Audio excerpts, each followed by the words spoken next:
kita dapat dari orang dulu itu masuk ke kepala kita. Oke?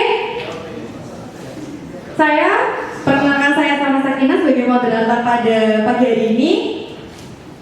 Tentu saja kita mengundang narasumber yang sangat luar biasa, yaitu tadi udah tak kenalin, ada yang inget gak? Iya, satunya siapa? Kalau Pak Ribut Acuhadi itu berarti materi apa? Ada yang tahu nggak? Iya, benar banget, pintar kalian. Kalau yang Pak Khairil Anwar? Jurnalistik. Oke, pintar sekali ya.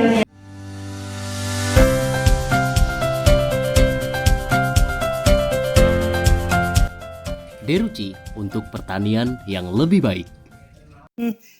Dari materi jurnalistik ya teman-teman, ada unsur, ada teknis, lalu juga ada bahasa jurnalistik menurut pakar bahasa jurnalistik, yaitu jurnalistik itu harus mudah dipahami, sederhana, dan menghindar dari kata jenuh. Dan satunya apa? Ingat gak?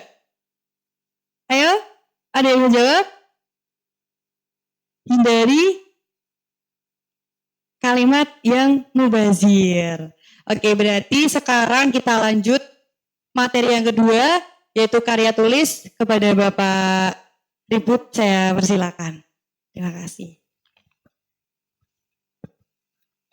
Baik, Assalamualaikum warahmatullahi wabarakatuh. Waalaikumsalam warahmatullahi wabarakatuh. Oke, masih semangat ya? Oke, Masih. harus semangat dong. Anak media itu harus punya semangat yang tinggi, spirit untuk berkreasi dan melakukan hal-hal yang di luar nalar gitu, di luar nurul gitu ya. Ya, karena gini, spirit orang media itu adalah dia selalu berkembang. Dia tidak mandek di satu titik, tetapi dia harus selalu bergerak. Makanya saya bergerak terus.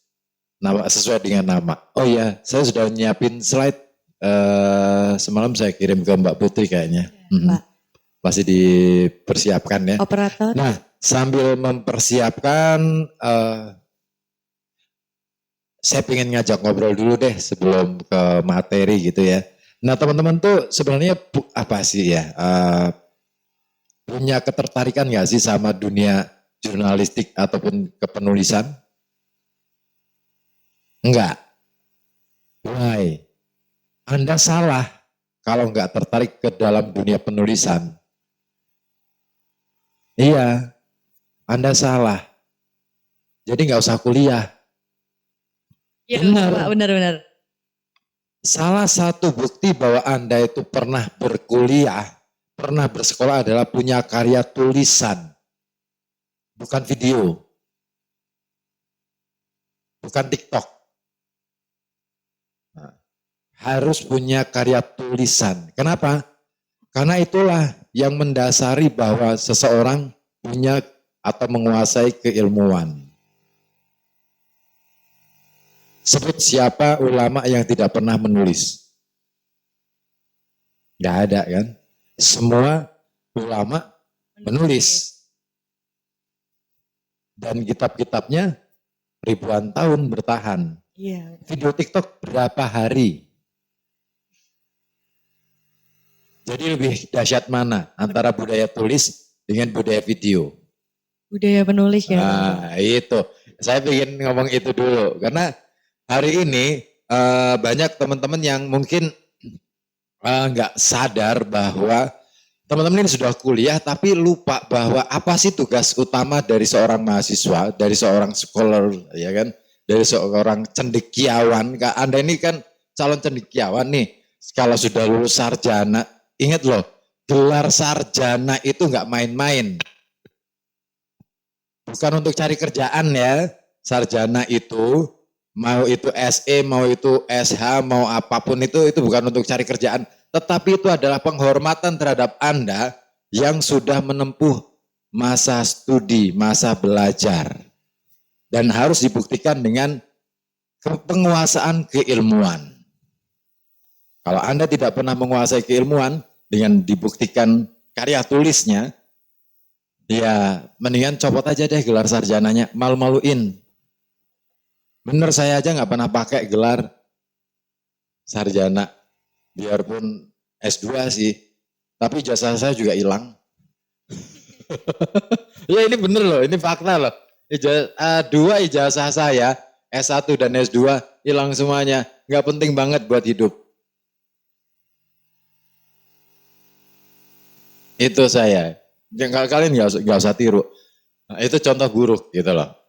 Tapi kalau karena saya tidak bekerja untuk apa? Karena saya mencari ijazah itu bukan untuk kerja, tapi untuk sesuatu yang membuat saya punya arti dalam kehidupan. Gitu. Memiliki ilmu. Iya dong. Nah terus kemudian bisa berbagi dengan teman-teman dengan apa yang saya ketahui. Nah pagi hari ini siang ya, sudah siang jam 11 siang soalnya. Siang hari ini saya ingin berbagi pada teman-teman tentang bagaimana sih cara menulis yang bisa memikat pembaca. Nah oke, kita masuk ke slide pertama. Wah, 3 hal sebenarnya untuk memulai sebuah pekerjaan sebagai seorang penulis. Saya menulis setiap hari itu minimal 1 tulisan. Jadi kalau misalkan dikumpulkan, dalam 1 tahun saya sudah memiliki 365 tulisan. Nah, kalau dibukukan lumayan kan? Nah, dan itu dia. Kenapa sih saya suka nulis? Kenapa sih saya menyukai dunia kepenulisan? 1, dengan cara menulis, saya menyimpan memori tentang apa yang saya ingat. Anda hari ini pasti tidak pernah bisa menghafalkan 3 nomor telepon milik teman. Ya kan? Iya. Itu artinya memori manusia sangat terbatas.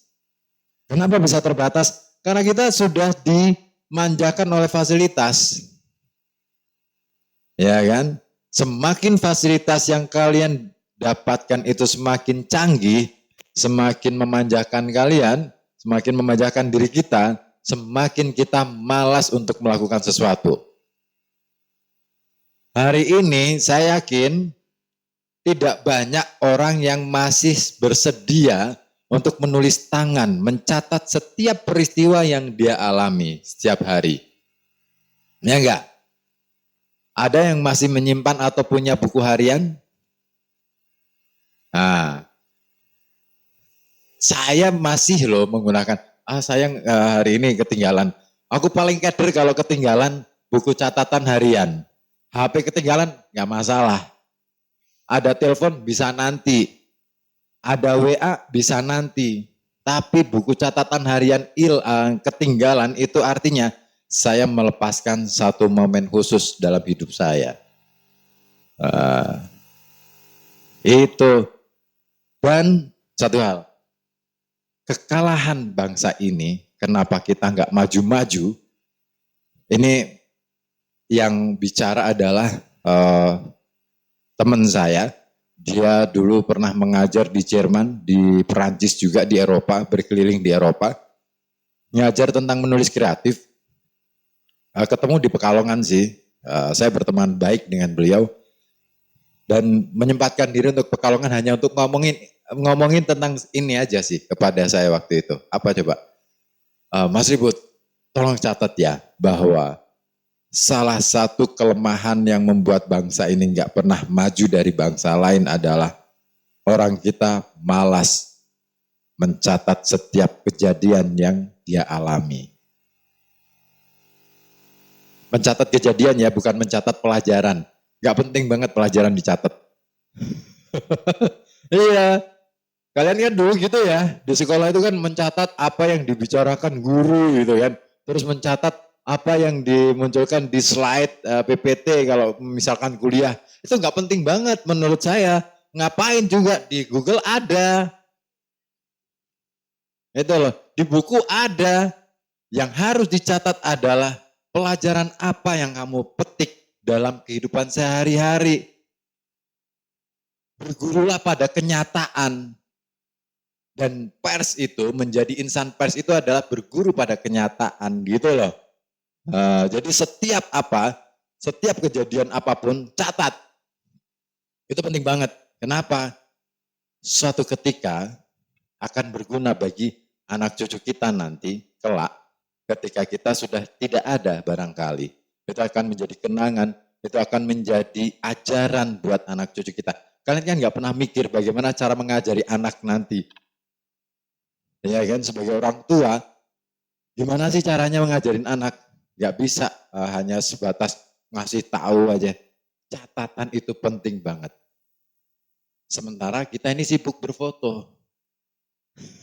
Ya kan? Nah, media kita udah keleru-keleru gitu. Udah salah melulu.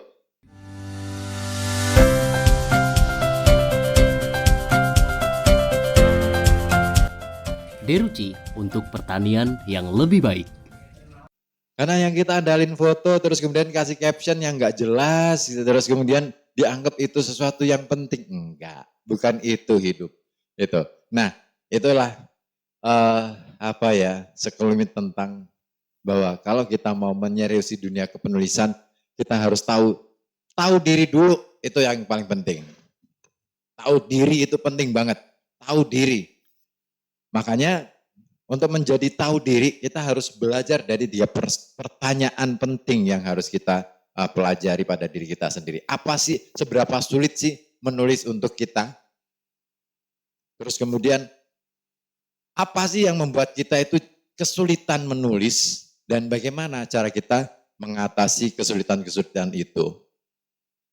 Di situ kita harus mengenali diri sendiri. Nah, setelah mengenali diri sendiri, maka yang harus kita tahu adalah kita perlu punya bekal untuk menjadi seorang penulis. Next. Ini harusnya nggak usah pakai next gitu ya. Bekal gitu. Nah, bekal bagi seorang penulis itu cuman itu tuh. Motivasi, modal, keputusan, dan proses. Motivasinya apa? Oke, saya mau jadi seorang penulis itu karena saya mau menulis itu karena saya ingin tenar, boleh-boleh saja. Karena saya ingin cari duit, boleh-boleh saja. Semua boleh. Jokowi boleh, Prabowo boleh gitu kan. Anies boleh, Ganjar boleh, Bromo gitu ya. kayak orang Arab itu ya yang di video-video TikTok gitu. Nah itu, modalnya itu. Motivasinya boleh apa saja. Mau jadi orang terkenal boleh, mau jadi pengen kaya dari menulis. Bisa nggak sih jadi kaya dari menulis? Bisa banget. Penulis-penulis novel kayak misalkan yang nulis A Lord of the Ring, kemudian apalagi Harry Potter, itu menjadi orang-orang yang kaya karena buku mereka bestseller. Bahkan diterjemahkan ke dalam banyak negara, dalam banyak bahasa, dan otomatis dia royaltinya luar biasa. Satu cerita, saya punya mentor, saya punya guru namanya Pak Ahmad Tohari, dia adalah penulis novel Ronggeng Dukuh Paruk. Selama 2 bulan saya mengikuti beliau, belajar dari beliau. Yang saya dapatkan itu, saya nggak pernah diajarin kayak gini nih, buat nulis itu harus gini, enggak. Saya cuma diajak pergi-pergi aja. Bayangin setiap hari dia pergi, ngadiri acara, dapat bayaran, sudah akomodasi ditanggung sama panitia dan lain sebagainya. Selesai pulang dapat bayaran lagi. Enak betul kan? Jadi pekerjaannya cuma gitu. Tapi yang menarik lagi adalah setiap bulan dia tuh bukan manusia gajian karena dia itu nggak pernah bekerja sebagai PNS ataupun ASN. Bahkan bekerja di perusahaan pun enggak. Dia hanya nunggu yang namanya bukti pembayaran royalti. Berapa royalti untuk satu novel dia yang pernah dia tulis? 12,5 juta per bulan. Waktu itu. Berarti sekitar tahun berapa? Tahun 2003. Bayangin 2003, angka 12 juta itu sangat tinggi. Kalau sekarang mungkin selevel dengan katakanlah misalkan ya 10 kali lipatnya lah, 120 juta lah. Nah, enak banget kan, kerjanya cuman setiap hari ngapain dia? Mancing kalau nggak ada acara. Saya diajak mancing di kali, yuk kita mancing aja. Nggak pernah diajarin nulis. Nggak pernah ngobrolin tentang menulis adalah bla bla bla bla. Ya suruh aja nulis ya nulis, terserah kamu mau nulis apa enggak gitu loh. Kalau kamu punya niat ya pasti nulis, kalau enggak ya pasti kamu enggak akan nulis. Kalau kamu mau belajar pasti nulis dan mau bertanya kepada siapa yang layak untuk ditanyai. Nah, itu yang diajarkan pada saya. Nah, motivasi, modal. Nah, kemudian apa sih modalnya? Modalnya satu, kemauan, itu yang paling penting. Kemauan dan kesanggupan. Karena menjadi penulis itu nggak gampang. Nggak gampang. Meskipun sebenarnya setiap orang sudah bisa menulis. Gitu kan. Sudah lulus TK kan? Nah, pasti bisa nulis. Modal utama seorang penulis itu kalau kata Mas Eko Tunas, senior saya juga, dia seorang sastrawan dari Tegal, nggak buta huruf sudah itu aja. Yang lain soal kemauan kamu aja. Mau apa enggak, kalau enggak mau ya sudah silakan minggir gitu loh. Maka nanti di kemudian hari Mada ini harus jelas nih, mau ke persnya seperti apa, multimedianya seperti apa, itu harus jelas. Saya kebetulan bekerja di broadcasting, TV iya, radio iya, jadi saya tahu persis bagaimana radio, bagaimana televisi, bagaimana kemudian dunia kepenulisan. Komplit deh saya. Keren kan pakai komplit. Dan keputusan itu ngomong soal kesanggupan. Mau nggak? Oke, ini adalah keputusan saya. Oke, ini adalah hidup saya, maka saya harus memperjuangkan. Banyak hari ini teman-teman itu tidak punya keputusan. Termasuk ketika masuk kuliah. Ya nggak sih? Kalian kuliah jadi mahasiswa karena ngikutin kata orang tua. Yang kedua ngikutin temen. Yang ketiga ngikutin tren. Gitu kan? Kalau saya dulu itu sempat nggak kepikiran pengen kuliah beneran. Ngapain kuliah ngabisin duit? Ngapain kuliah ngabisin waktu? Kerja lebih real. Itulah. Tapi ibu saya yang meminta saya kuliah. Udah deh kamu kuliah. Apapun deh jurusannya gitu. Oke, kalau begitu saya ambil jurusan yang sesuai dengan passion saya dong. Saya ambil sastra Indonesia. Waktu itu banyak yang ngetawain termasuk saudara-saudara saya, bahkan ibu saya. Ibu saya sempat bertanya pada saya waktu itu, loh kok ambilnya sastra Indonesia? Emang kenapa Bu? Mau jadi apa kamu? Nah, gitu pertanyaan ibu saya. Bu, yang lulusan jurusan hukum, ekonomi, apapun itulah, teknik, juga banyak yang nganggur kok Bu. Jawab saya waktu itu gitu. Lah iya, itu kan yang jurusan yang jelas saja nganggur, lah apalagi dirimu gitu loh. Jurusan yang nggak jelas katanya. Sastra itu nggak jelas katanya. Itu. Wah, aku mati kutu karena pertanyaan itu. Tertohok aku, tapi saya punya jawaban bahwa mencari ilmu itu tidak ada urusannya dengan pekerjaan. Soal nanti saya jadi apa, saya buktikan nanti Bu. Wes, jadi keren no. Iku zamanku biyen ki ngono ki lho. Selalu berusaha punya tantangan baru, bahkan aku gak ngerti nek cah lanang saiki ki kok ngopo ya. Saya itu pernah berhadapan dengan calon mertua saya waktu itu. Lagi pacaran gitu. Ini sorry ya melebar ke sana. Ini karena ini saya ingin memotivasi kalian gitu loh. Bagaimana cara membuat keputusan gitu loh. Nah dulu pas aku ketemu calon mertuaku itu asik banget. Apa pertanyaan calon mertuaku pada waktu itu? Kuliah Mas? Iya. Waktu itu aku apel lagi kanggone katok suwek-suwek, jaket suwek-suwek, kaos soblong, sendal jepit, rambut gondrong segini. Aku nggak pernah naik motor, karena kebetulan istri saya adalah orang Kedung Patangewu, jadi saya berhenti call itu di depan Gang Apollo, dari Gang Apollo itu jalan kaki sampai Kedung Patangewu, kau ngopo adoh ya kan, zaman saya kira ono bocah lanang sing wani mlaku, itu kan mlaku dhewean wis koyo wong edan ngono kae, rambut gondrong ngono kuwi. Wes baru ngono mlebu ning omahe, apa pertanyaan bapaknya waktu itu? Kuliah Mas, nggih. Jurusan apa? Sastra. Oh, sastra Inggris, sanes. Lalu terus sastra apa? Sastra Indonesia. Apa celatukan bapaknya waktu itu? Angel ya. Maksudnya Pak, angel jadi PNS katanya gitu. oh, no,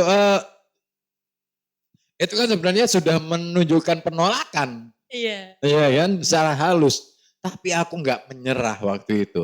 Oke Pak, hari ini dunia ada di genggamanmu, tapi sok ben dunia tak walik gitu loh. Aku nes oleh anakmu Pak, dunia tak walik gitu loh. Itu motivasi saya kemudian akhirnya memperjuangkan calon istri saya waktu itu gitu loh. Karena saya merasa terhina, bukan kemudian saya terus balik badan terus minggat gitu loh. Ya tak ada bisisan gitu loh. Oke, sampean wayah iki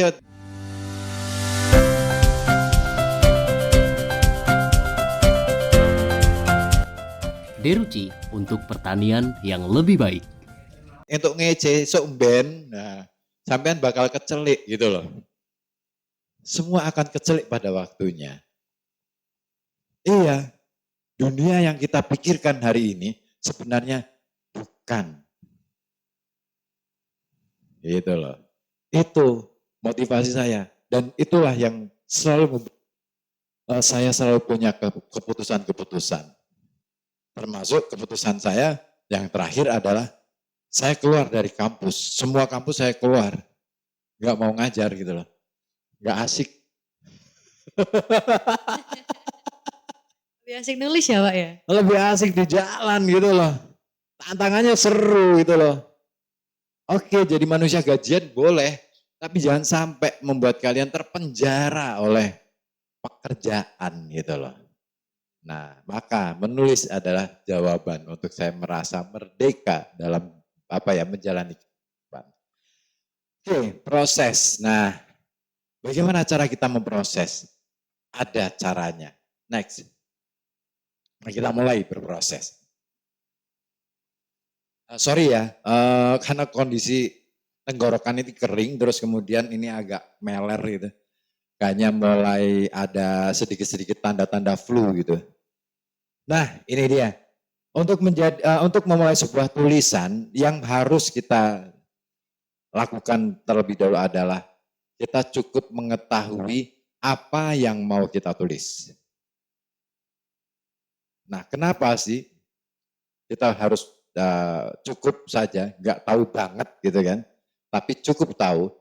Karena kalau cukup tahu itu masih akan ada rasa penasaran. Tapi kalau ngerasa tahu banget, pasti nggak akan ada rasa penasarannya. Ya kan? Kenapa? Karena dasar dari orang yang ingin atau dasar diajari filsafat ilmu nggak sih kalian? Belum atau enggak? Ada nggak filsafat ilmu di mata kuliah? Nggak ada. Waduh, cilaka. Itu wajib ya filsafat ilmu itu ya. Karena filsafat ilmu itu menjadi dasar bagaimana kamu menjadi orang yang berilmu gitu loh. Nah, orang yang punya keilmuan atau mencintai keilmuan pasti dasarnya adalah rasa ingin tahu. Rasa ingin tahu itu ibu dari pengetahuan. Nah, dengan rasa cukup tahu itu kita bisa lebih mencari tahu lagi, menggali apa-apa yang akan kita tulis itu tadi. Oke, next. Secara cepat aja deh. Nah, untuk menuliskan sesuatu kita perlu punya alasan yang kuat. Why? Kenapa kita menuliskan itu? Jadi ketika kita mau nulis itu kita sudah tahu dulu. Kenapa ini menjadi penting? Misalnya gini, kita mau nulis tentang pandemi misalnya atau efek dari pandemi, dampak pasca pandemi apa sih yang dirasakan oleh anak-anak sekarang. Oh ternyata mental health-nya menurun misalnya, menjadi tantangan buat anak-anak bahwa sekarang itu pasca pandemi mentalnya menjadi mental ya pokoknya down banget gitu. Maka kemudian oke, saya mau menulis tentang itu. Kenapa? Supaya orang-orang menyadari bahwa ada problematika di dalam kehidupan kita sehari-hari tentang kesehatan mental. Apa? Dan ketika menemukan alasan itu, maka kita akan bisa merumuskan apa tujuannya. Tujuan dari menuliskan perihal yang kita tulis itu tadi. Oke, next.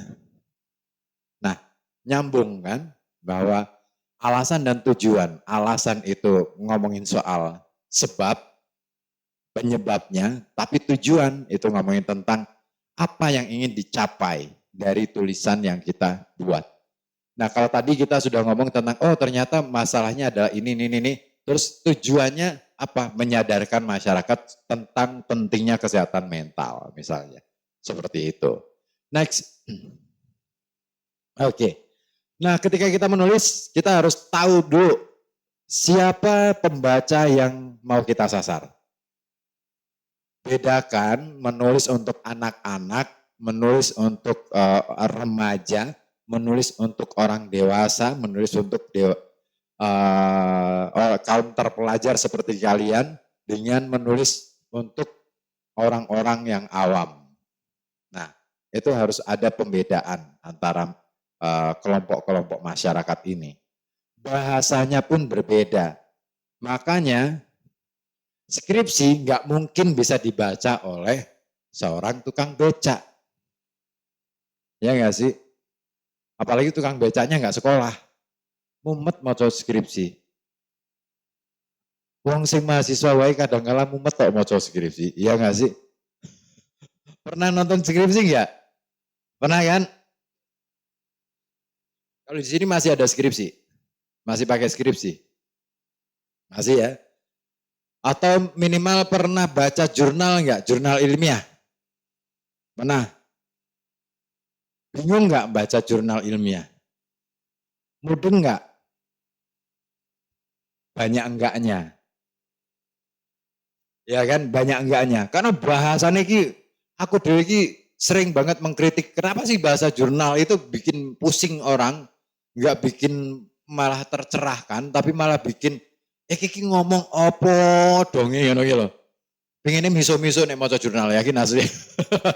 Ya ora, ya kan? Wis ngono kuwi isine kutipan tok-tokan gitu loh. Enggak pede gitu loh.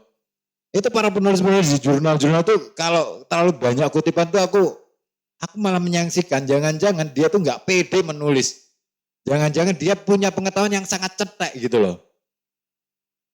Terus ngutip gitu loh, nggak pede. Cara ngutipnya ya juga gitu-gitu. Menurut, kapan menurutmu sendiri gitu loh. Ya kan? Nah itu. Nah maka apa ya? Ketika kita menulis, kita harus tahu siapa audien yang mau kita sasar. Tidak bisa kita memaksakan kalau kita menulis artikel misalnya di dalam majalah misalnya, kita menulis artikel nih, bahasanya ilmiah banget kayak jurnal. Dan dilala majalah ini sing mau majalah ini, oke, kalau ini majalahnya untuk mahasiswa, oke, it's okay. Tapi kalau majalahnya katakanlah untuk umum, bahasanya bahasa jurnal, waduh, mesak ke, tukang becak nggak bisa menikmati majalahmu. Gitu. Oke, kemudian ketika kita mau menulis, kita harus tahu, kita perlu menentukan formula dan struktur tulisan. Di antaranya premis, storyline, atau plot, kemudian karakter. Apa itu premis? Premis itu apa ya? Kalau kalian nonton film, biasanya kan ada judul tuh. Terus ada kalimat pendek di bawah judul, ya kan? Biasanya 2 kalimat. Nah, itu premis kalau dalam film. dia itu menjadi simpulan atau menjadi semacam pintu bagi seseorang, bagi semua bagi audien untuk makin penasaran, kira-kira ini mau ngomong apa. Nah, itu lebih dari lead, posisinya lebih dari lead, gitu. Oke, jadi itu semacam pintu pendobrak, gitu loh, untuk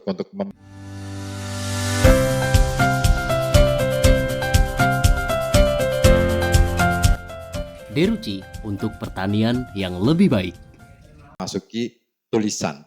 Kemudian storyline atau plot itu, nah setiap mau apapun itu pasti punya plot. Baik itu karya jurnalistik ataupun bukan. Sebenarnya ada urut-urutannya. Ngomongin plot itu ngomongin soal pola. Plot itu ngomongin soal pola di dalam tulisan-tulisan yang bukan tulisan kreatif ya. Katakanlah misalkan bukan cerpen ya. Itu plot itu semacam pola.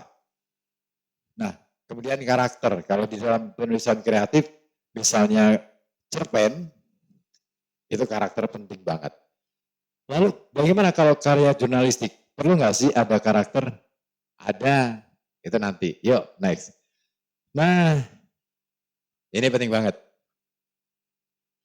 Entah itu menulis kreatif, entah itu menulis jurnalistik, karya jurnalistik, yang perlu kita pahami adalah kita perlu menentukan peristiwa penting apa yang mau kita tonjolkan dalam sebuah tulisan. Misal nih, ada acara peresmian gedung baru ITSNU misalnya nih, yang di belakang nih, ada Pak Rektor, ada Bu Bupati, atau siapapun itu pejabat-pejabat dari kabupaten dan lain sebagainya, dan dari kementerian. Kira-kira peristiwa kalau sekadar pencet tombol itu masuk nggak sebagai peristiwa penting? Enggak. Bagi saya itu enggak. Kenapa? Mencet tombol siapapun bisa mencet tombol. Gitu loh. Tapi, nah ini ada tapinya. Kalau yang mencet tombol adalah seorang presiden, nah itu lain. Akhirnya pencet tombol itu menjadi peristiwa penting. Karena ada orang atau tokoh penting. Gitu loh. Jadi peristiwa penting itu tidak melulu peristiwanya yang menjadi penting, tetapi bisa jadi karena ada sosok, ada aktor yang dianggap penting di dalam peristiwa itu. Nah misal gini, peresmian gedung baru ITSNU, kampus ITSNU yang ada di belakang ini. Kalau yang meresmikan cuma Pak Rektor, bagi masyarakat biasa-biasa saja, nggak penting banget deh itu diberitakan. Tapi kalau yang meresmikan misalkan Presiden Joe Biden, gitu kan, yang dari Amerika datang ke Indonesia, terus mampir ke sini, baru itu penting banget, gitu loh. Itu. Atau presiden mana ya, yang, Presiden Korea Utara datang ke sini, lah itu baru keren banget, gitu loh. Nah, tuh. Kalau Presiden Prabowo biasa, ya tetap sih penting, tapi kan nilainya beda. Nah setiap tokoh-tokoh itu punya nilai yang berbeda-beda. Itu yang namanya value di dalam berita ya. Karena saya tidak ngomongin soal karya jurnalistik ya, maka saya tidak ngomong news value. Nah membangun karakter yang kuat itu penting banget. Why? Dengan cara apa membangun karakter yang kuat? Bisa dengan banyak cara. Kalau Anda terbiasa menulis cerpen, membangun karakter yang kuat itu dengan cara misalkan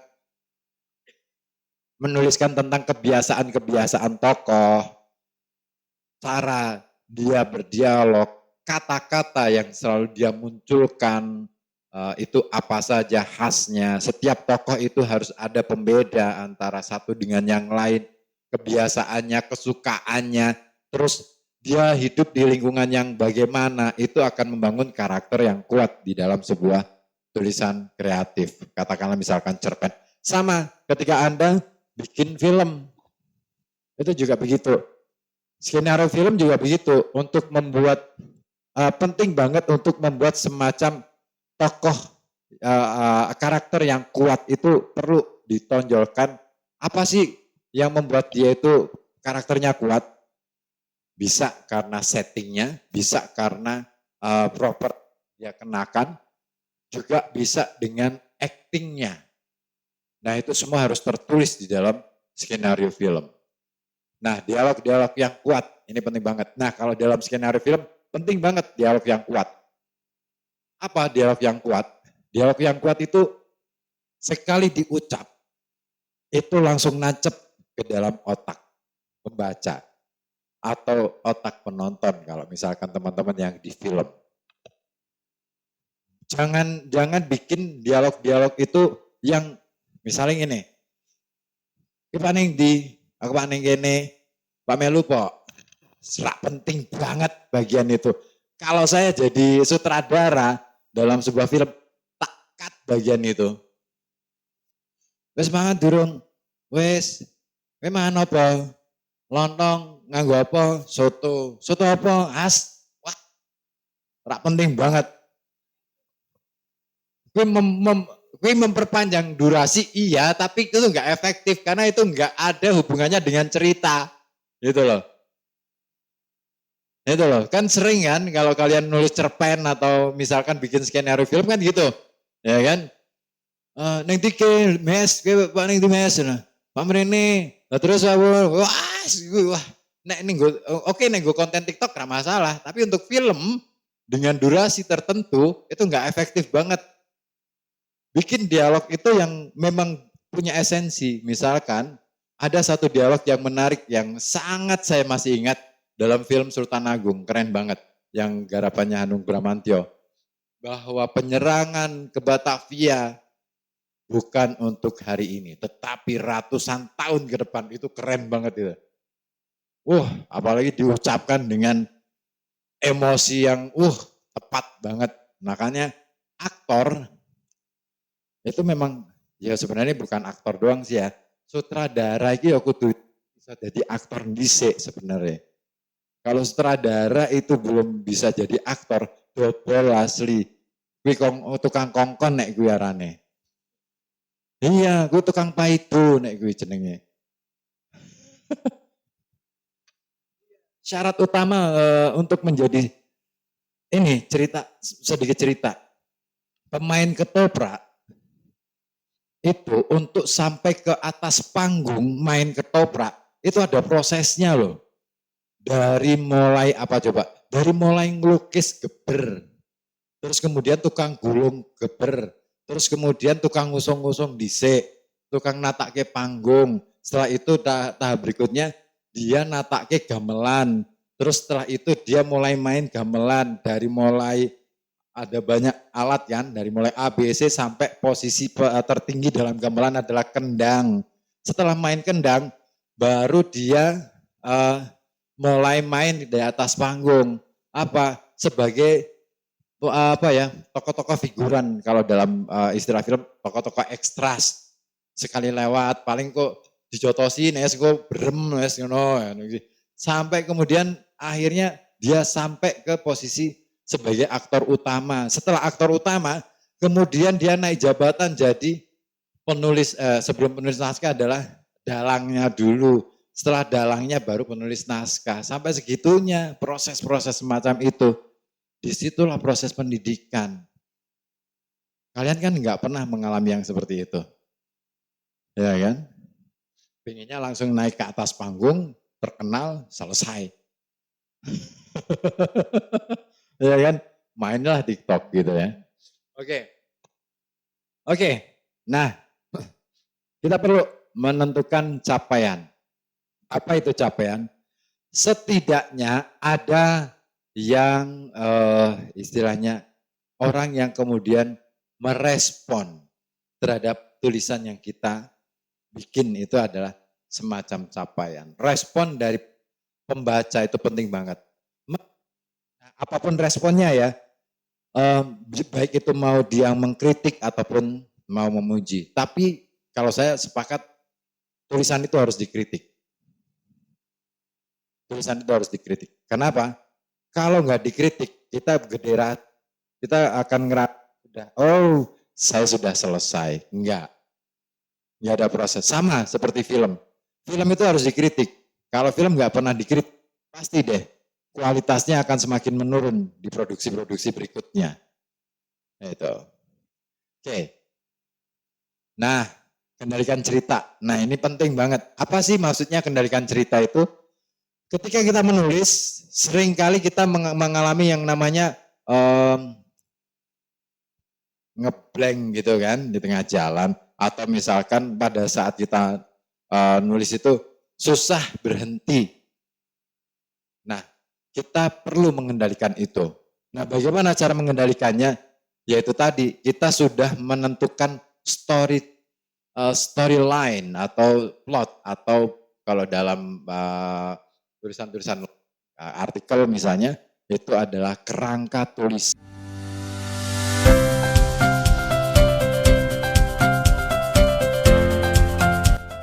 Deruci untuk pertanian yang lebih baik. Saya mau ngomong apa, bagian pertama ngomongin tentang apa, kedua ngomongin apa, itu sudah tuntas dulu kerangkanya baru ditulis. Saya selalu melakukan itu. Kenapa? Itu sebagai latihan mendisiplinkan diri untuk melatih supaya tulisan itu menjadi urut dan enak dibaca. Yuk. Paragraf pertama, ini adalah paragraf penentu. Banyak orang yang mengalami kesulitan dan selalu ngomong bahwa yang susah dari nulis itu ketika saya mau memulai. Gitu kan? Gampang kok memulai itu. Tentukan satu kata, tulis, setelah itu biarkanlah Tuhan yang bekerja setelah itu. Oke, next. Manfaatkan. Nah, ini sebagai seorang penulis, penginderaan itu penting. Semua indera adalah penting banget. Mau itu perabaan, mau itu penglihatan, maupun pendengaran dan lain sebagainya. Kalau kalian pernah belajar tentang bagaimana menciptakan image perabaan, image penglihatan, pendengaran dan lain sebagainya, sebenarnya ada di dalam tulisan. Contoh sederhana, misalkan saya mau ambil contoh di sini. Nah,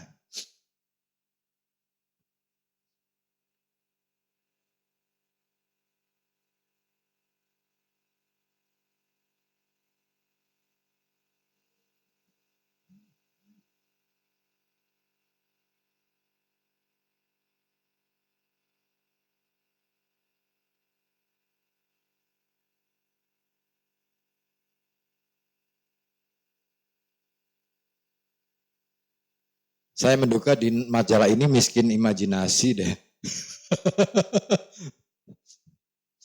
Contoh, sorry ya. Contoh gini. Saya mendaftar sekitar 18 perusahaan berbeda karena diperbolehkan mendaftar maksimal ke 22 perusahaan yang berbeda. Dan salah satunya yaitu di perusahaan tempat saya sekarang magang. Yaitu PT Bluebird Tbk di posisi SKT Produksi Intern.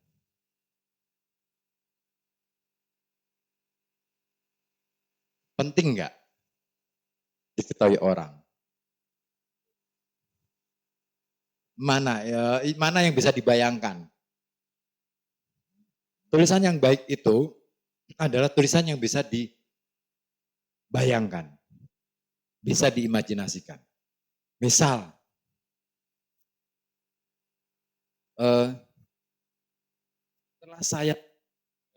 setelah saya lulus dari kuliah, tamat dari kuliah, saya mulai melangkahkan kaki untuk melamar di salah satu perusahaan.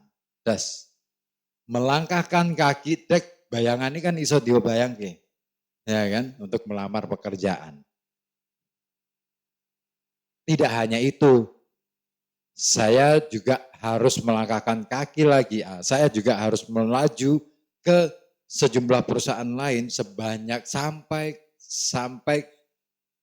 sejumlah 18 perusahaan. Bisa dibayar, ya kan? Nah, tulisan yang bagus adalah tulisan yang bisa dibayangin, bisa dirasain, bisa kira-kira visualnya seperti apa. Kalau di film itu misalkan ada tekstur batu, batu itu kasar misalkan. Nah, maka dia akan main di cahaya gitu kan. Nah, itu dan lain sebagainya. Nah, itulah membuat semacam penginderaan itu. Oke, deskripsi. Nah, itu penting banget, deskripsi yang segar. Deskripsi yang segar itu gimana sih? Nah, oke, next. Nah, ini kalau kita mau bikin kalimat-kalimat deskriptif, kita perlu pakai aturan ini. Hindari penggunaan kata sifat yang terlalu berlebihan. Misal, dia cantik, itu enggak deskriptif banget. Cantik itu harus dimunculkan dalam bentuk deskripsi itu kulitnya putih bersinar, bibirnya tipis, dengan bulu mata yang lentik, kan gitu loh. Nah, hidungnya mancung gitu. Nah, orang sudah bisa bayangin, oh ini seksi banget nih cewek gitu loh. Nah, nah terus kata keterangan misalkan kata keterangan yang misalkan yang paling menyebalkan adalah tendangan itu melesat cepat sampai menjebol gawang. Wah ini kan berlebihan. Gak perlu yang berlebihan kayak gitu. Ya, terus kemudian gunakan kata benda yang sesuai. Nah, kata benda yang sesuai. Ini mau azan ya. Nah itu, oke, next. Nanti kita bahas metafora. Oke, next. Masih panjang ya, ternyata kakek aneh. Aku nggak ada sesuatu kakean. Yuk, terus. Ini penting banget. Jangan lelah untuk mengoreksi tulisan kita. T.S. Eliot, salah seorang penyair Inggris, untuk mengoreksi satu puisinya bisa sampai ratusan kali. Kamu nulis sekali, pinginnya langsung jadi, gitu ya. Oke, kita break dulu ya. Dan saya kira itu dulu ya yang perlu saya sampaikan. Nanti kita lanjut di diskusi. Terima kasih. Saya balikin ke moderator. Ya bisa dibayangkan, ya benar banget. Setelah ini nanti ada sesi diskusi yang akan dipimpin langsung oleh pemateri kita pada sesi hari ini. Pada Bapak Anwar dan Pak Ribut, saya persilakan.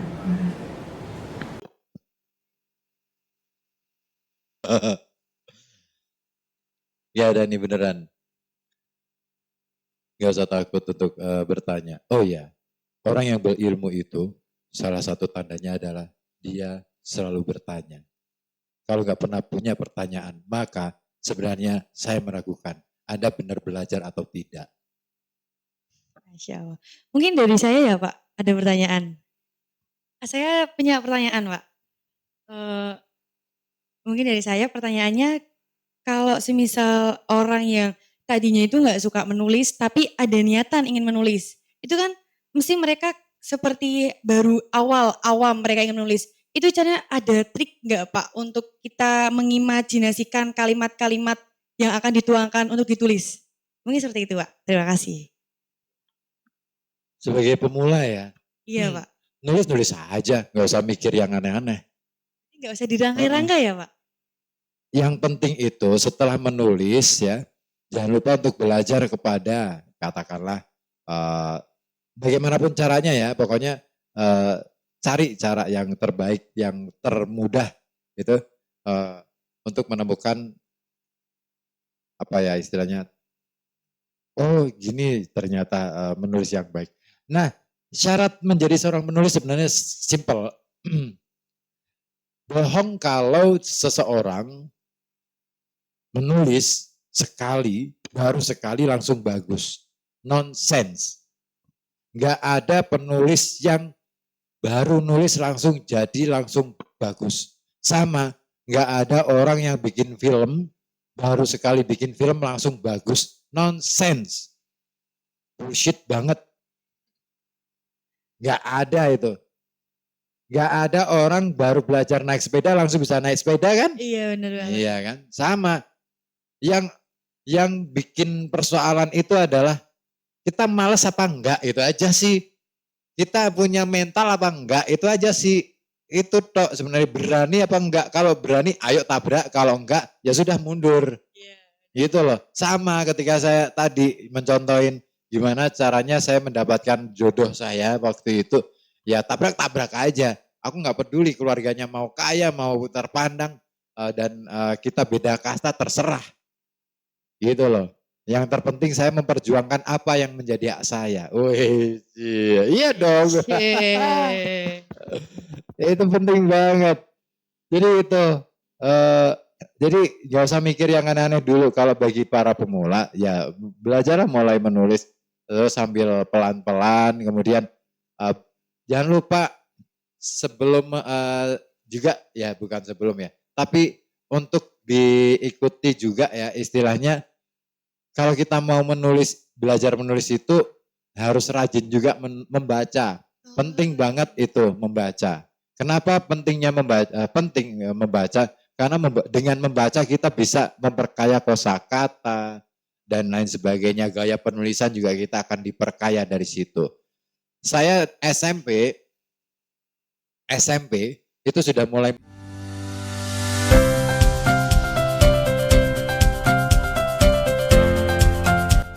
Deruci untuk pertanian yang lebih baik. Menulis dan terpengaruh oleh gaya-gayanya Khalil Gibran. Terus kemudian pernah juga terpengaruh gaya-gayanya siapa? Rendra. Terus siapa lagi? Banyak banget.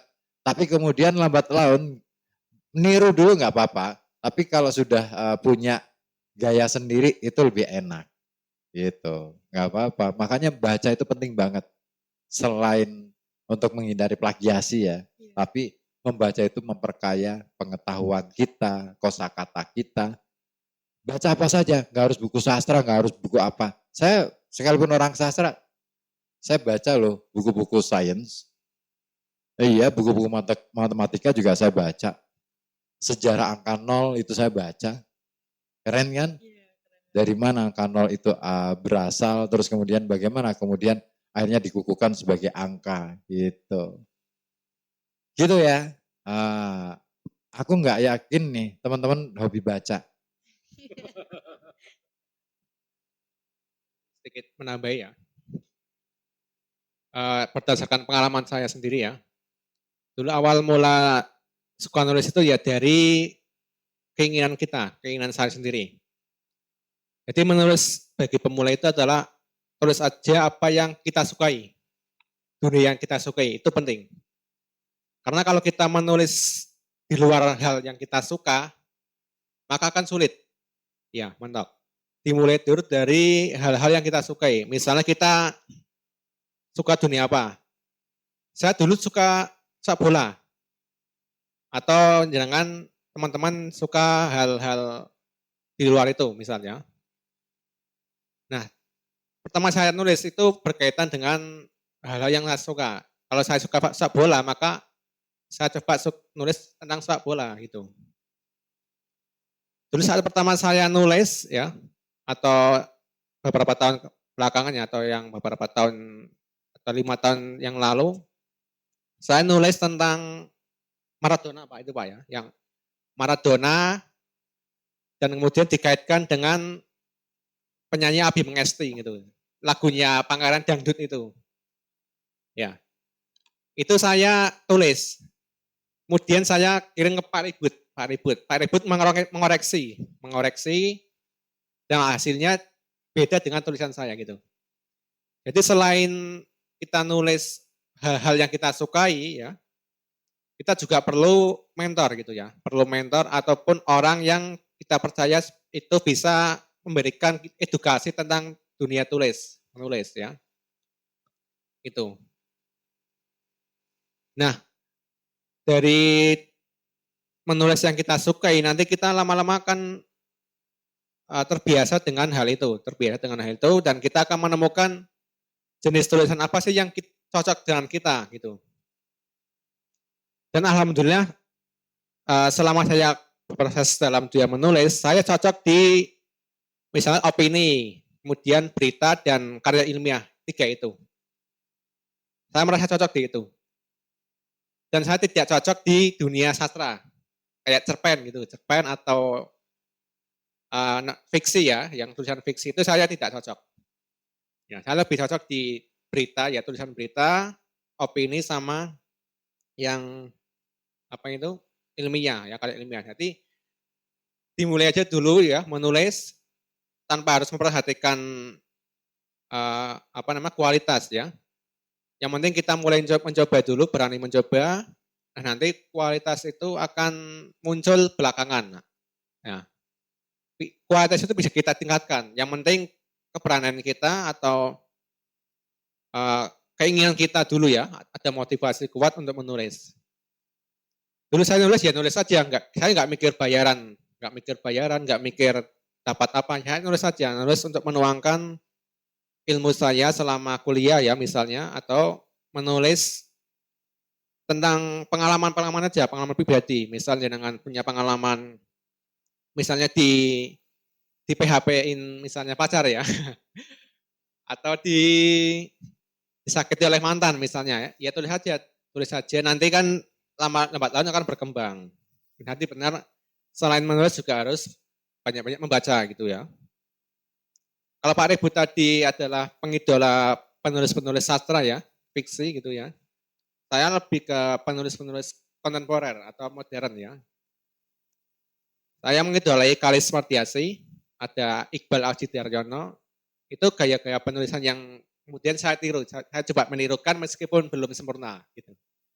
Termasuk juga tulisan Pak Ribu juga saya sering baca di Kompasiana sama di Kotomono ya, itu saya juga sering baca. Saya coba amati gaya bahasanya ya, dan kemudian kita coba contoh gitu ya. Kita nggak apa mencontoh tulisan orang lain ya, selagi itu halal gitu ya. Itu. Yang penting itu aja, kemauan kita, kemudian setelah kita kemudian hobi menulis, dan jangan lupakan pula istiqomah ya, istiqomahnya dalam menulis gitu. Saya 5 tahun terakhir ini konsisten di NU Online Jateng ya. Dari situ adalah sebuah proses pembelajaran ya. Saya ada mentor di NU Online Jateng, juga ada mentor di tulisan ilmiah. Jadi enak nanti dalam prosesnya kita bisa mengembangkan sendiri gitu. Gitu aja. Mungkin ada yang lain dari peserta. Dari peserta apakah ada yang mau ditanyain?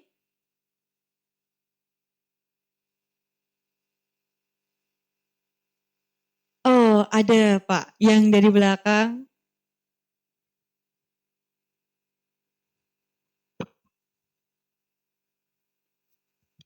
Saya izin bertanya ya, Pak Rikut.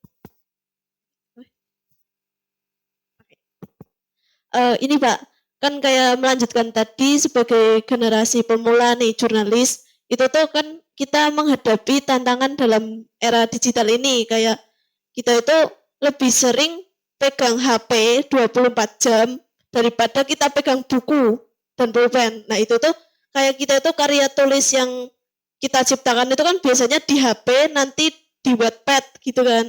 Kayak nah itu tuh kan karya itu tuh, nah pandangan Bapak itu ketika kita nulis Wattpad sama tulis tangan itu plus minusnya itu apa sih Pak? Biar kita terus kita bisa memahami, kita tonjolkan aja di Wattpad atau kita tetap tangan bentuk.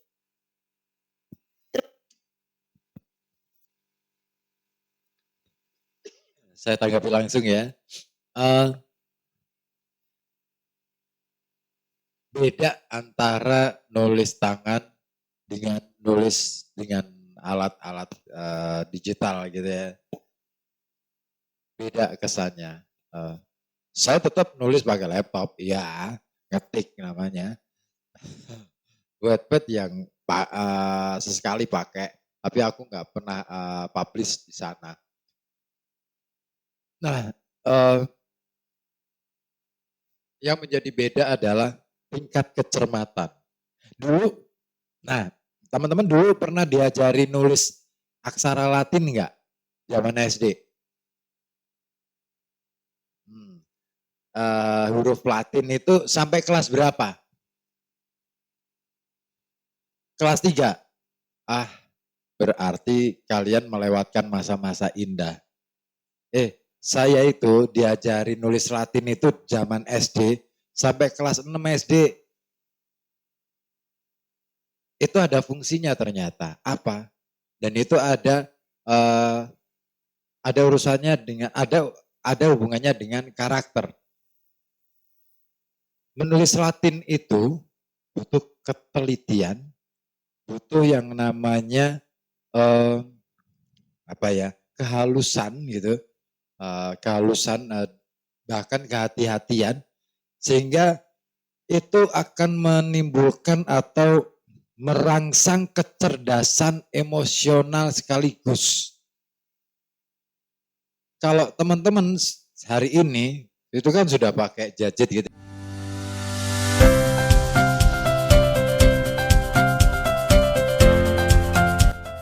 Deruci untuk pertanian yang lebih baik. Semuanya serba praktis. Maka emosi teman-teman tuh nggak akan pernah bisa terkontrol. Mudah baper, susah move on. Iya kan? Iya Pak. Karena efek dari pendidikan tuh, bener itu. Nulis Latin itu memang benar-benar harus cermat, harus rapi, dan harus benar-benar hati-hati, nggak boleh melewatkan satu huruf pun gitu. Nah, itulah efek dari menulis tangan. Kalau menulis ngetik sembarangan aja, tipu dan lain sebagainya. Sering kan? Aku yakin anak-anak yang nggak pernah belajar nulis dengan tangan, dengan terbiasa dengan nulis tangan, pasti tipunya lebih banyak. Pasti tipenya lebih banyak, karena nggak biasa cermat. Sekalipun saya sih kadang-kadang melakukan tipu juga, tapi paling tidak masih termaafkan, karena biasanya seringnya kan gini, teman-teman pasti akan menggunakan gini, kalau tipu gampang lah, autocorrect aja gitu kan. Nah, kalau saya nggak pernah menggunakan autocorrect, kalau ngetik, kamu tahu kalau saya ngetiknya di mana, saya nggak pakai Word. Kalau di laptop pakainya notepad. Jadi nggak ada autocorrect di situ. Nggak ada. Kenapa? Itu melatih untuk supaya saya cermat membaca tulisan saya sendiri. Ada nggak yang keliru? Ada nggak yang itu? Penting banget loh melatih diri sendiri supaya taat pada diri sendiri. Oh, jangan salah. Ketaatan pada agama itu adalah ketika kamu bisa melakukan sesuatu dengan mentaatkan diri kamu pada diri kamu sendiri, pada apa yang kamu kerjakan dan kamu cintai. Itu loh. Kalau kamu untuk melakukan pekerjaan saja sembarangan, aku yakin, ya kowe iki isane menggugurkan kewajiban tok dalam beribadah. Iya ora, aku aja deh. Yang penting udah selesai. Enggak cermat. Cermat itu penting. Melatih kecermatan itu penting. Melatih untuk berhati-hati itu penting banget. Maka saya menghindari Word ataupun saya lebih suka ketika nulis itu pakai notepad itu tadi. Karena nggak ada autocorrect. Kalau sudah ada autocorrect ya gampang wae lah. Nah itu kenapa saya suka nulis tangan, tidak menggunakan, katakan tetap menggunakan itu tetapi penggunaannya tidak intens, gitu loh. Tidak intens, karena saya tidak mau tergantung sama teknologi, nggak mau bergantung pada teknologi. Kenapa? Hidup teknologi harus kita posisikan sebagai alat bantu, bukan kita yang terpenjara oleh teknologi. Hari ini teman-teman adalah orang yang terpenjara oleh teknologi. Apa dikit maunya ke gadget, apa dikit maunya ke gadget dan lain sebagainya. Sehingga kita tidak pernah memiliki jiwa yang merdeka. Raga merdeka, jiwa terpenjara. Itu. Oke.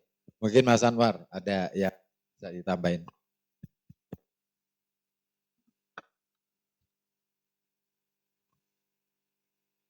Ya, berbeda dengan Pak Ribut, kalau sepengalaman saya ya, saya tetap menggunakan Word ya, Word, juga Google Doc gitu ya.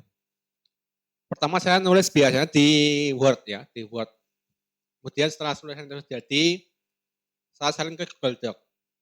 Nah dari Google Doc itu nanti akan muncul apa tadi ya, yang tipe-tipe itu akan muncul. Nah itu salah satu gunanya digitalisasi atau digital adalah itu tadi ya.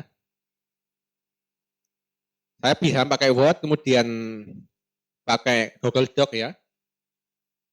Nah kemudian di era digital ini saya sendiri lebih sering nulis ke media-media yang kemudian itu punya nama di kancah nasional lah gitu ya.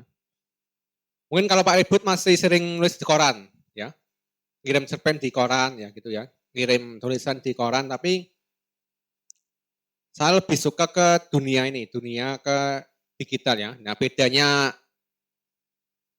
media online sama media tadi misal koran atau majalah adalah terkait dengan jumlah pembaca ya, bisa jadi jumlah pembaca, karena dunia online lebih tentu ya, jelas lebih luas gitu ya, lebih luas daripada kemudian yang cetak gitu ya, tadi ya, koran ya, karena akan ada keterbatasan dari pembaca.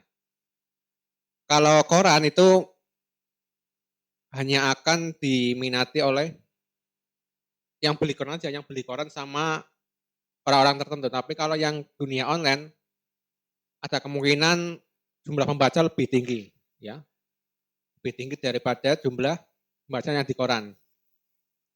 Wattpad pun sama. Wattpad kan itu adalah aplikasi yang ini ya, aplikasi untuk membaca tulisan fiksi ya kalau nggak salah ya. Nah itu Wattpad juga salah satu bentuk dari digitalisasi ataupun wadah dari media gitu ya, media tulisan gitu ya. Gitu. Jadi ada bedanya itu di situ. Ada banyak sekali perbedaan yang mendasar antara menulis di media digital sama menulis di media yang lain ya, cetak gitu ya, atau media elektronik. Oke itu saja, sedikit tambahan dari saya. Oke, jawabannya sangat jelas ya dan bisa diterima. Gimana, Mbak? Oke, apakah ada pertanyaan lain dari teman-teman? Dari teman-teman yang cowok nih, masa dari tadi yang cewek, yang cowok harus bertanya? Ayo, harus speak up lebih dari cewek. Yang cowok ada yang bertanya enggak? Ayo, yang cowok harus bertanya satu pertanyaan nih. Gak ada? Ada nggak? Nggak ada. Ya udah wes nggak apa-apa. Dari cewek apakah ada lagi? Oh berarti udah sangat jelas ya. Materinya udah sangat jelas berarti ya. Ada kemungkinan tidak bertanya adalah karena satu malu, yang kedua dia tidak paham materinya, dan yang ketiga dia sudah paham. Tiga alasan itu menjadi salah satu atau menjadi alasan kenapa kita tidak bertanya gitu ya.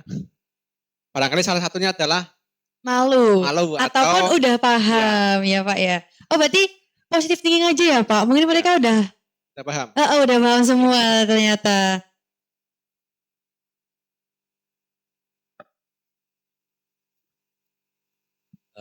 Tapi kalau saya, karena ini forumnya belajar ya, kalau teman-teman sampai nggak pernah bertanya, itu tandanya saya salah dong ngasih sesuatu. Salah dong saya berbagi sesuatu. Sementara kalian sudah lebih paham dari saya, gitu. Gitu aja deh. Benar-benar, iya, Pak. Ini masih mau dilanjut diskusinya atau kita break dulu atau gimana? Karena nggak ada pertanyaan lagi, mungkin kita lanjut ke break dulu ya Pak. Oke. Berarti nanti ada waktu sampai jam 1 untuk kalian makan dan istirahat. Nanti kembali lagi ke sini jam 1 untuk sesi berikutnya. Oke, mungkin dari Notulen akan membacakan kesimpulan terlebih dahulu ya dari materi pagi hari ini. Silakan Kak Arum. Cek. Oke, izin menyampaikan notulen sedikit ya. Untuk ini kan ada 2 materi, karya tulis sama jurnalistik. Nah, untuk yang pertama karya tulis dari jurnalistik dulu, dari panduan jurnalistik itu sendiri itu kan kayak kita pengumpulan data, kemudian kita pelaporan, terus ditulis, terus penyuntingan, terus disajikan atau dibagikan kan. Itu pengertian simpelnya buat jurnalistik sendiri. Kemudian dalam itu tuh kan ada pers dan jurnalistik. Kalau pers itu lembaganya. Nah, kalau jurnalistik itu prosesnya kita membuat suatu karya. Kemudian kalau udah tahu kan ya pelaku jurnalistik itu pasti dinamai dengan jurnalis atau wartawan. Terus ada poin selanjutnya, kalau karya jurnalistik, semisal kita ambil berita, kita tuh harus membuat berita dengan ringkas dan jelas.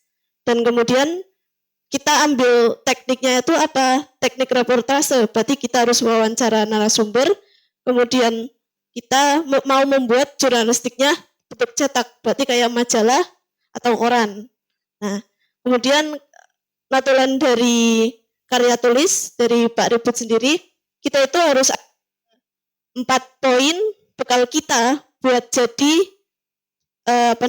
penulis sendiri. Yang pertama yaitu motivasi. Motivasi itu dari diri kita sendiri dan itu akan kembali ke diri kita, harus istiqomah niatnya, harus dipatenkan dulu. Kemudian yang kedua ada modal. Modal penulis itu tadi yang pertama kemauan kita, niat, kemudian ada kesanggupan buat kita itu tetap jalan. Kalau udah ayo jalan, berarti jalan, jangan malas-malasan karena mager, rebahan, apa mending nonton drakor, itu jangan. Kita harus tetap istiqomah. Kemudian dalam pengambilan keputusan, berarti kan sebelum kita jadi penulis, kita harus berani ambil keputusan tanpa adanya faktor pendorong eksternal. Kayak misalkan kita lagi mau paten nulis, kok tiba-tiba kalian terganggu oleh teman sendiri, gitu kan. Jadi kita tidak istiqomah dalam penulisan. Kemudian dalam itu pun ada poin tekuni dan kerja keras dalam berusaha. Istiqomah untuk hasil itu urusan belakang, jangan kita pikirkan hasilnya dulu, itu akan menghambat perkembangan kita, kayak nanti hasilnya jelek, jadi kita nggak jadi nulis itu, padahal belum nulis, tapi kok kita udah mikirin hasil itu nanti akhir. Kemudian ada poin ketekunan itu dari diri kita sendiri yang nilai, kemudian kita evaluasi sendiri dan kembali dikoreksi oleh kita sendiri. Jadi kunci utamanya itu kita harus percaya pada diri sendiri. Oke, sekian itu saja. Terima kasih. Saya kembalikan ke moderator. Oke, baik, terima kasih untuk notulen dari materi hari ini. Ada sedikit kata-kata nih dari pemaparan yang tadi, yaitu untuk menjadi yang lebih baik dari sebelumnya, kita itu harus sering-sering konsisten. Karena tadi yang kata Pak Ribut, kalau kita itu kalau awal itu pasti gak akan langsung menjadi baik. Kalau ingin menjadi lebih baik, yaitu kita harus konsisten. Pengen dari saya itu, sesi selanjutnya yaitu isoma, nanti balik lagi jam 1, makan, sholat, nanti dibagiin sama panitia. Terima kasih.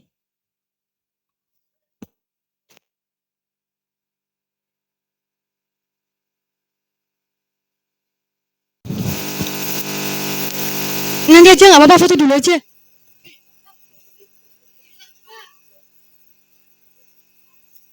Ayo yang cowok-cowok, biar ada cowoknya, masa nggak ada cowoknya? Iya, maksudnya pesertanya Bapak. Iya. Ayo yang cowok-cowok. Ayo, udah. Yang cowok-cowok juga sini satu. Jangan di situ semua. Siapa itu namanya? R. R sini.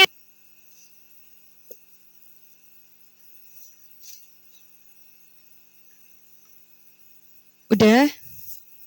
Aku mau ikut.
Oke, terima kasih teman-teman.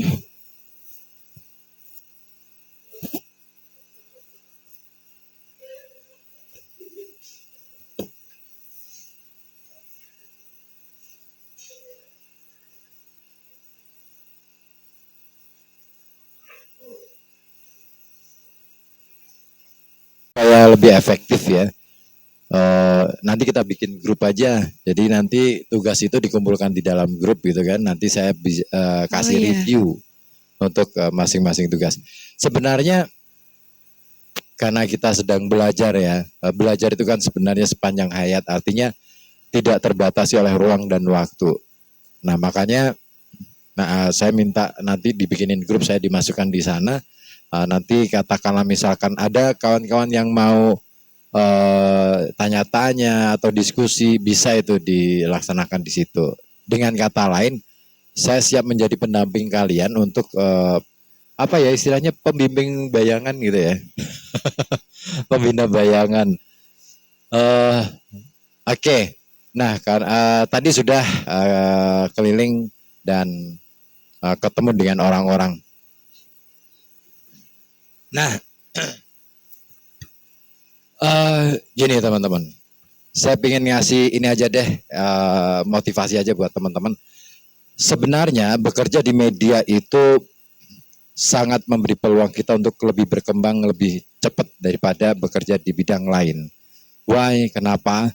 Karena kita bisa ketemu dengan banyak orang, dengan macam-macam karakter, dan tentu kalau sudah ngomong soal media, kita akan bakal ketemu dengan para pejabat. Itu penting banget. Nah, kan kalian butuh link, ya kan? Butuh relasi. Nah, bekerja di media memungkinkan kita untuk bisa kenalan dengan para pejabat, minimal kepala dinas, minimal itu. Paling tinggi ya presiden lah, gitu ya. Ya, yang seperti yang pernah saya alami, dulu pernah wawancara dengan waktu Pak SBY masih jadi presiden, saya sempat wawancara dengan beliau di Semarang waktu itu, Hari Pers Nasional, dan itu pengalaman yang sulit dilupakan. Artinya ada kesan mendalam ketika ketemu dengan orang-orang semacam itu. Nah, tidak semua orang punya peluang atau punya kesempatan yang sama.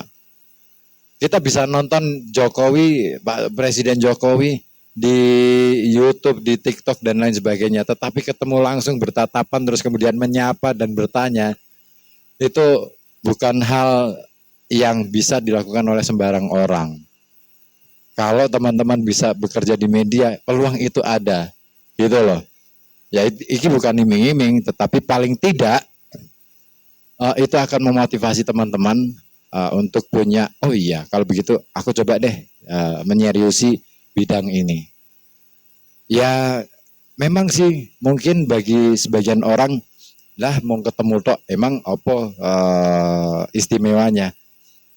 Ya mungkin tidak istimewa, tetapi paling tidak kita punya kesan tentang atau punya pengalaman itu yang ketika diceritakan juga akan jadi menarik gitu loh, gitu.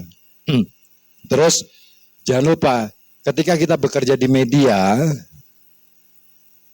ini dia, jangan sampai berpuas diri hanya di situ.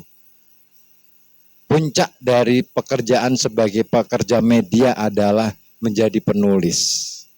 Semua wartawan yang benar-benar wartawan, saya katakan semua wartawan yang benar-benar wartawan, itu pasti endingnya adalah menulis dan menjadi penulis.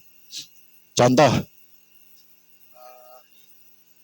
teman-teman pernah dengar nama Kang Maman Suherman, yang sekarang yang kemarin-kemarin jadi pimretnya TV One kalau tidak salah. Setelah masa pensiun dia menulis buku, dan konyolnya lagi saya beli bukunya seharga Rp50.000, yang dijual itu sebenarnya harganya 150 karena ada diskon, terus saya beli yang diskonnya Rp50.000. Saya beli buku itu karena saya pingin banget ngerti apa sih yang ada di dalam otaknya si Maman ini, Kang Maman ini. Dan begitu saya buka buku itu, apa coba isinya? Cuman status di Twitter.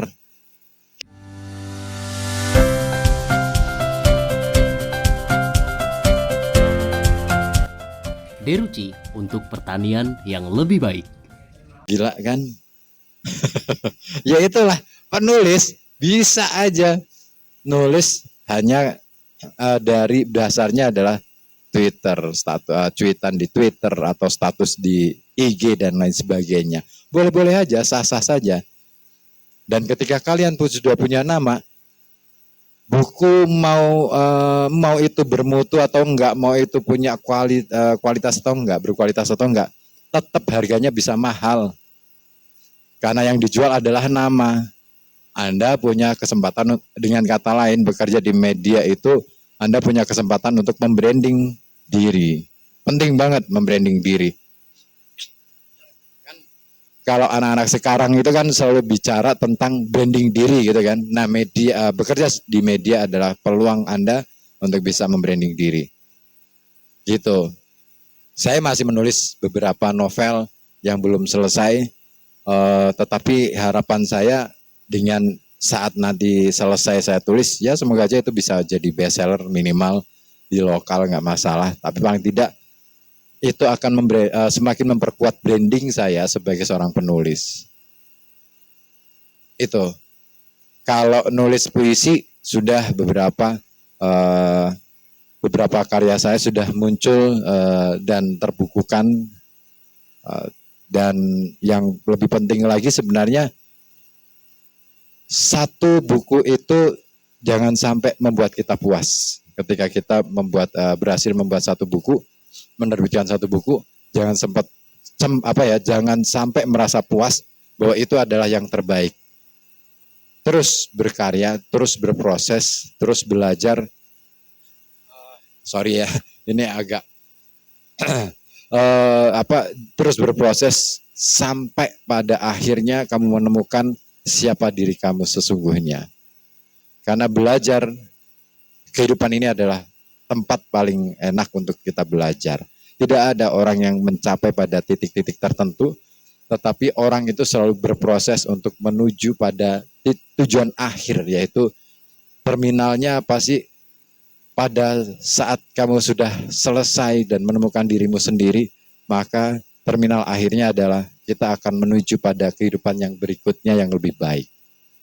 Itu. Meler gitu. Itu ada pertanyaan, barangkali nggak harus ngomong soal menulis deh, soal kehidupan kamu aja deh, yang amburadul. Ya kan? Aku yakin kok teman-teman ini masih kebingungan. Ini semester berapa? Apalagi semester 2 masih bingung. Kuliah tuh ternyata kayak gini doang ya, ya nggak sih? Terus ngerasa masa sih kayak gini doang? Gini ya teman-teman.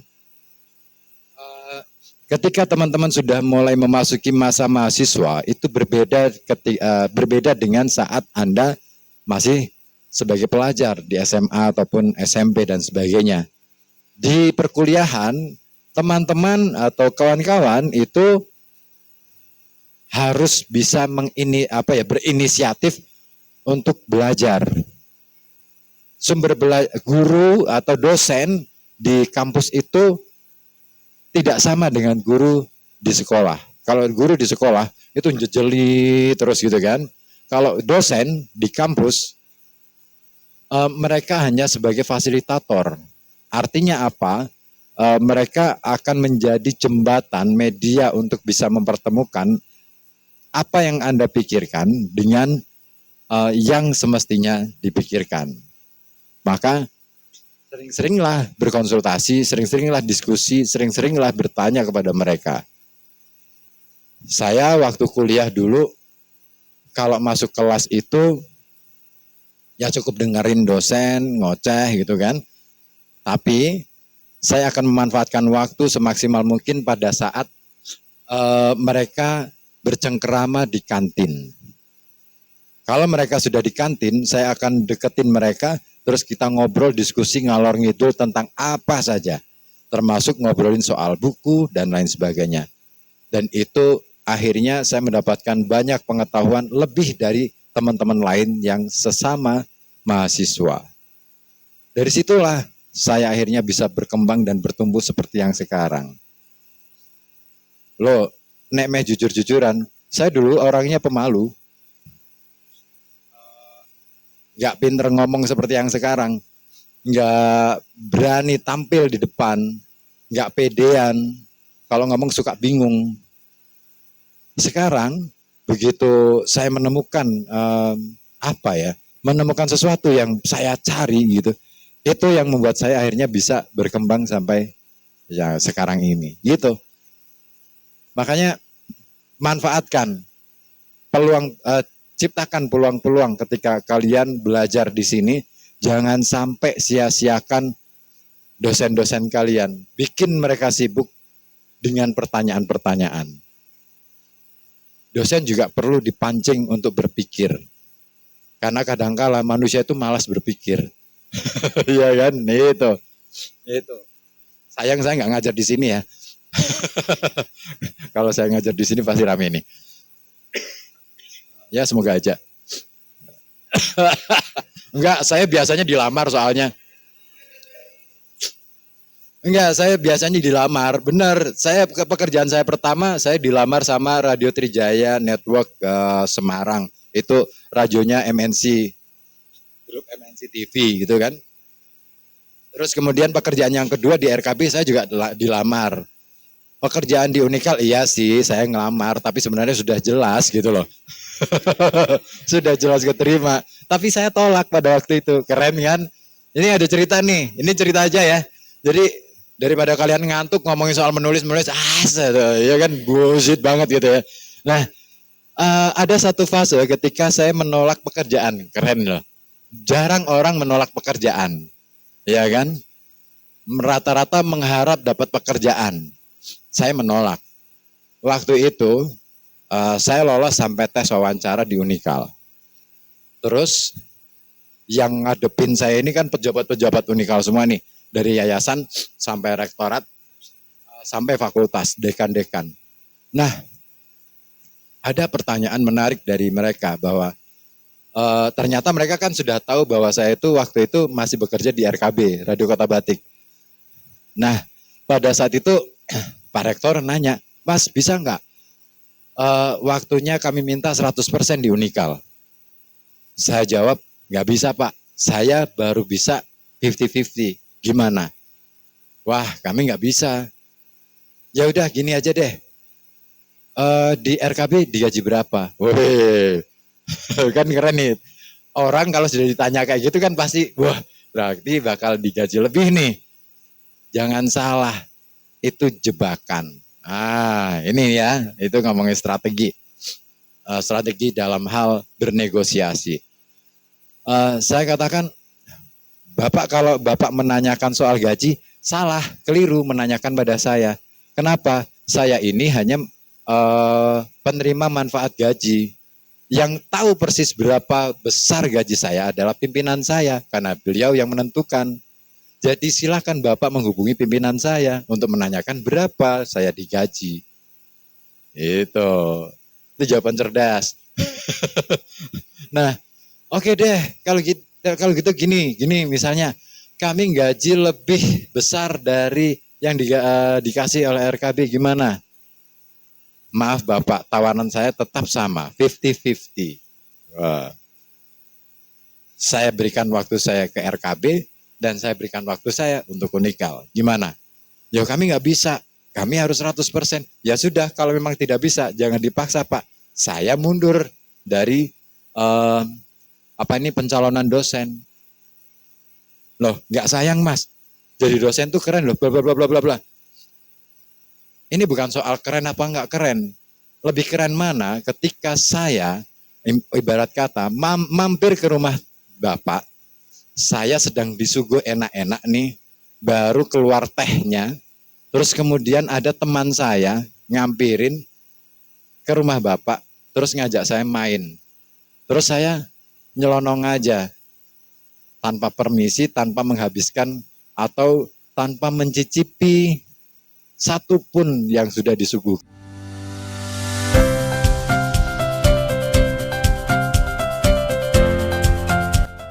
Deruci untuk pertanian yang lebih baik. Kira-kira perasaan Bapak gimana? Oh yo, bongko toh yo. Nah, itu masalahnya. Artinya, biarkan saya selesaikan tugas saya di RKB. Setelah memang ini sudah tuntas, saya akan masuk ke Unikal. Kalau itu diperlukan. Itu ngomong soal etika.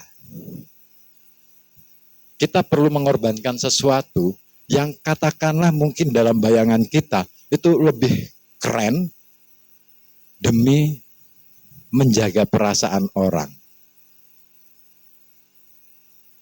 Itu penting banget loh. Itu hal yang prinsip dalam hidup. Ketika kamu bisa mengorbankan sesuatu yang mungkin pandangan kita itu keren demi menjaga perasaan orang, kamu berarti istimewa. Tetapi kalau kamu berani mengorbankan perasaan orang, luka hati itu tidak akan pernah terhapus. Itu akan dikenang selamanya. Jadi logika dan rasa itu ada sambungannya. Logika itu ibarat pedang. Kalau logika yang menguasai perasaanmu, maka dia akan membunuhmu.